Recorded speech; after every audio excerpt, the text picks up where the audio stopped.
instead of being just told that your behavior is wrong or penalized in some way for your behavior, if you actually understand why it has negative impacts, what it does to harm other people, you're much more likely then to form your own moral principles around trying to do right by others. There's a classic study of rescuers during the Holocaust who put their own lives on the line in order to save, in some cases, complete strangers.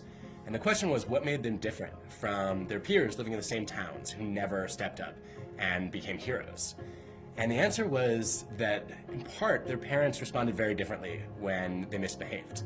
So the ordinary citizens were constantly punished when they did something wrong, and they learned to try to avoid negative consequences. Whereas the Holocaust rescuers, instead of being punished, they were actually given explanations. So when they broke a rule, they were told, look, you know what, this is a rule that might seem silly, but here's the value or principle behind it. Or here's how your behavior hurt other people. And then they were much more likely to reflect on the ultimate impact of their behavior on others, which meant that when they found themselves in a situation where they could potentially save lives, they were much more likely to step up.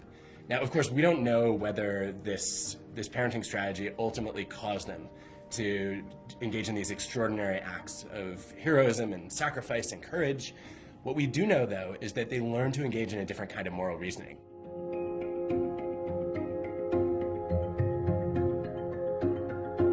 You need to feel that other people rely on you.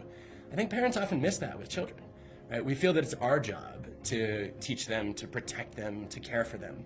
And we don't ever give them the chance then to build their own resilience by helping us solve problems. And so I think that one of the ways we can put this advice into action is to ask our kids for guidance every once in a while.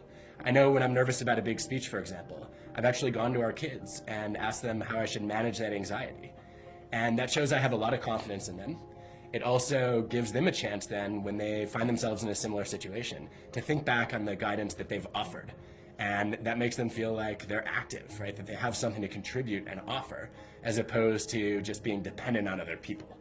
And I think that every child needs to feel that they matter. The idea that even children as young as 6 or 7 need to feel that other people are counting on them, that they can make a difference in the lives of others, is an important way to make them feel that they matter and to build their strength.